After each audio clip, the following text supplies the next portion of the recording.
Waktu Tuhan pasti yang terbaik, walau kadang tak mudah. Dalam nama Bapa dan Putra dan Roh Kudus. Amin. Shalom Aleichem. Berjumpa lagi dengan saya pada perenungan hari ini, tanggal 2 April 2021.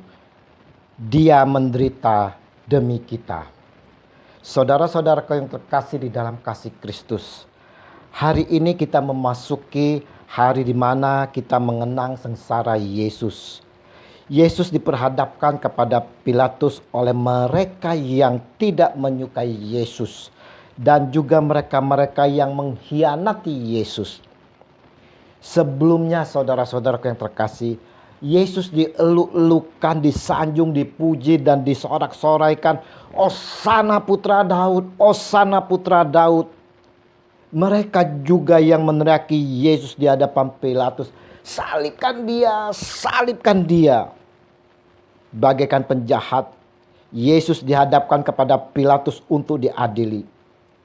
Pilatus tak dapat berbuat banyak walau dia tidak menemukan kesalahan atas Yesus. Demi kepentingan pribadi, takut kehilangan simpati rakyat, Pilatus menjatuhkan hukuman mati yang tidak adil. Namun saudara-saudaraku yang terkasih, Yesus dengan tenang, sabar, dan rela menerimanya. Kita sering tidak lebih baik dari Pilatus, saudara. Bila kita mengadili sesama dengan syak atau prasangka, apakah kita yang telah dipersatukan di dalam Ekaristi lebih mementingkan diri kita sendiri daripada keadilan dan kebenaran? Apakah kita sabar bila ada salah paham yang merugikan kita? Apakah kita masih bisa mencintai bila dibenci orang? Yesus diambil prajurit. Dia disesahkan. Kedua tangan dirantai lalu disekujur, tubuhnya dicambuk. Mereka mencambuk tanpa belas kasihan. Yesus menerima semuanya itu, saudara. Sekujur tubuhnya penuh luka. Kulit tubuhnya tersobek-sobek oleh cambukan.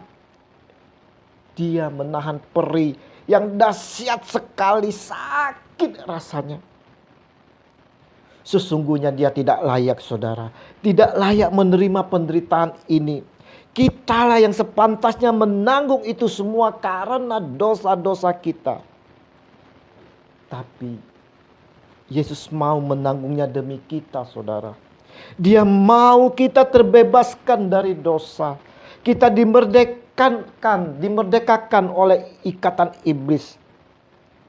Tapi apa balasan kita terhadap penderitaan yang ditanggung oleh Yesus, saudara? Lihat Yesus sungguh menderita, saudara.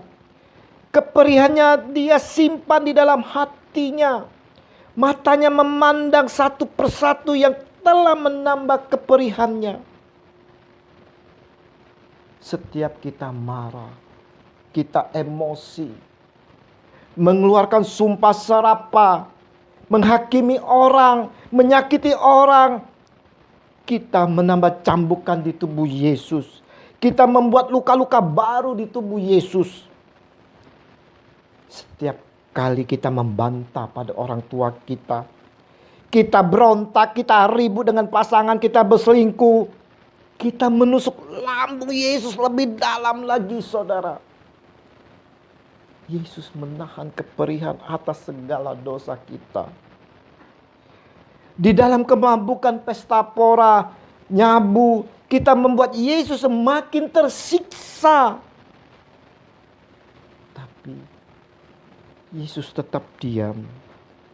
Dia menerima apa yang kita lakukan, saudara. Kita menyakiti Yesus berulang-ulang tanpa sedikit pun prihatin melihat penderitaan Yesus. Dengan tangan kita yang seharusnya untuk memuji Dia, kita gunakan dengan perbuatan-perbuatan kotor. Korupsi, mencuri, merampok, memukul. Yesus memandang itu semua. Ia memandang dengan mata yang lirih, sedih dan perih. Inikah balasan kita atas pengorbanan yang Yesus berikan kepada kita, saudara? Yesus mulai memanggul salibnya menuju bukit Golgota. Yesus tak menghindar. Yesus setia dan taat menjalani demi kita orang-orang berdosa ini. Yesus mau menyelesaikan misinya dengan tuntas. Bagaimana dengan salib kita? Apakah kita setia dan taat memanggul salib kita, saudara? Atau kita lari? Kita mencari jalan pintas. Kita sering tak mau menghadapi masalah yang ada di depan mata kita. Kita tak mau menerima sakit penyakit yang kita derita. Kita tak terima jika kita dihina, dikucilkan, direndahkan. Kita justru marah kepada Tuhan atas semuanya itu. Kita merasa Tuhan tidak adil. Ini semua, saudara, menambah beban salib yang dipikul oleh Yesus. Walau dalam keadaan lemah tanpa daya. Begitu berat beban salib yang harus dipikul oleh Yesus. Yesus tetap berjalan tertati-tati menuju bukit. Yesus menerima beban itu dengan rela dan cinta kasih-Nya. Betapa pahit piala yang harus diminumnya, saudara. Apakah kita masih sanggup memanggul salib bila datang kesulitan dan diejek orang? Apakah kita tahan menderita bila sakit? Atau kita harus mengeluh saja? Yesus jatuh. Jatuh tertimpa salib yang dipikulnya, saudara. Raganya yang terpaksa perkasa sudah menjadi lemah. Bebannya kelewat berat. Jalannya mendaki, saudara. Yesus jatuh di bawah salib yang berat itu. Tetapi Yesus tidak berhenti di situ saja, saudara. Karena ditopang oleh semangat yang luar biasa, Ia berusaha bangun kembali dan melanjutkan perjalanannya. Yesus jatuh sampai 3 kali, saudara. Kita pun sering jatuh. Jatuh dan jatuh lagi. Jatuh di dalam dosa. Jatuh memang pengalaman yang tidak enak, saudara. Lebih-lebih bila disaksikan dan diketahui banyak orang. Apakah kita rela mengakui kesalahan-kesalahan kita waktu kita jatuh? Ataukah kita menutup kesalahan kita dengan kesombongan kita? Apakah kita berani bangun kembali dengan rendah hati? Ataukah kita tinggal saja karena malu? Tuhan Yesus sudah tidak sanggup lagi, saudara-saudara, memanggul salibnya lebih jauh. Di dalam perjalanan itu, Algojo memaksa seorang petani yang baru pulang dari ladangnya untuk membantu Yesus memanggul salibnya. Dia adalah Simon dari Kirene. Tuhan bersabda, setiap orang yang mau mengikuti aku, ia harus menyangkal dirinya. Maukah kita menyangkal diri kita, saudara? Maukah kita seperti Simon yang membantu memanggul salib Yesus dengan saling tolong menolong terhadap sesama yang di dalam kesulitan? Saling menolong dan berbagi adalah kata-kata yang mudah diucapkan, namun tidak mudah untuk dilaksanakan, saudara.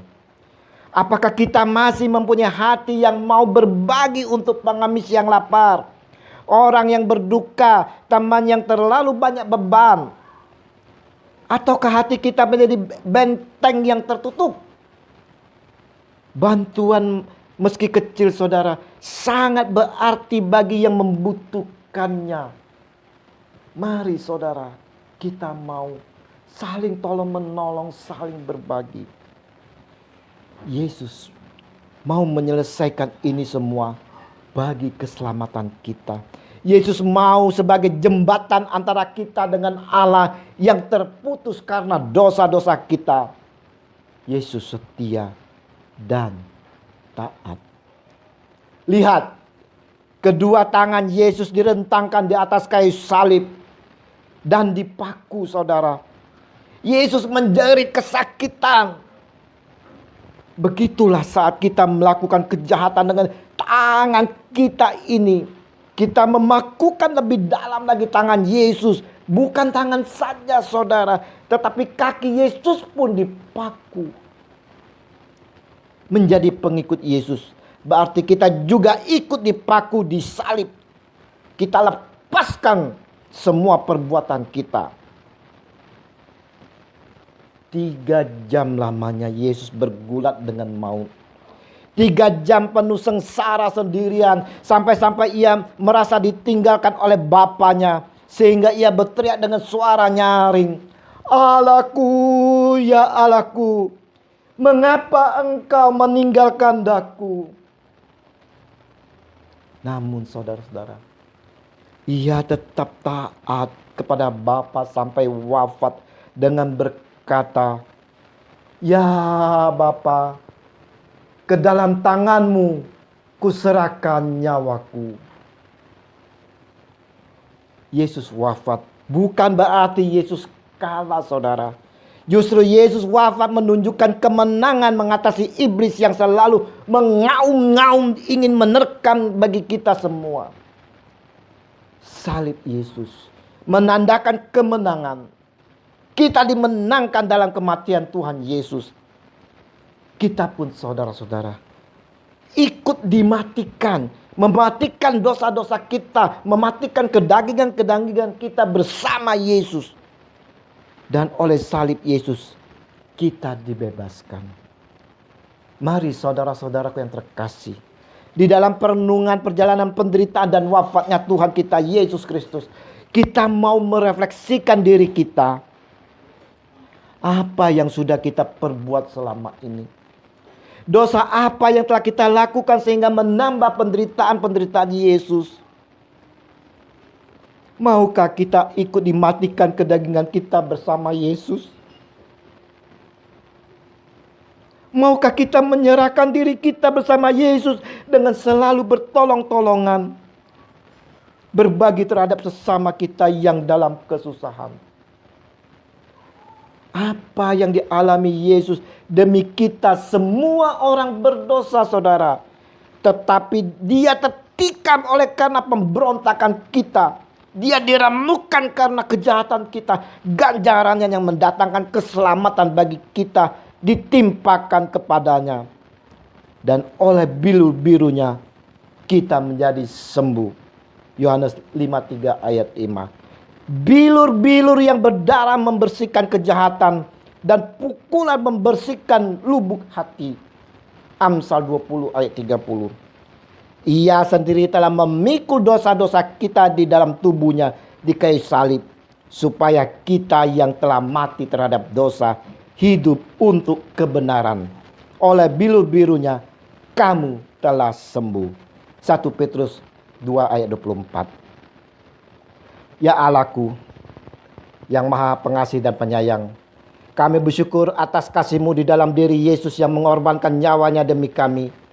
Tumbuhkan dan teguhkanlah iman kami akan Yesus Kristus, sehingga kami dapat meneladani Dia sebagai gembala yang baik, semakin murah hati, dan dengan rendah hati giat melibatkan diri dalam berbagai permasalahan sosial di sekitar kami, terutama kemiskinan, kerusakan lingkungan hidup, dan intoleransi. Biarlah Roh Kudus mengorbankan semangat kami untuk menjadi setiap orang dari seluruh alam ciptaan saudara, untuk semakin ramah rela menyapa, memelihara, giat saling membantu di dalam lingkungan ini. Ini semua kami mohon ya Tuhan, di dalam pengantaran Yesus Kristus Tuhan kami. Amin. Dalam nama Bapa dan Putra dan Roh Kudus. Amin. Shalom.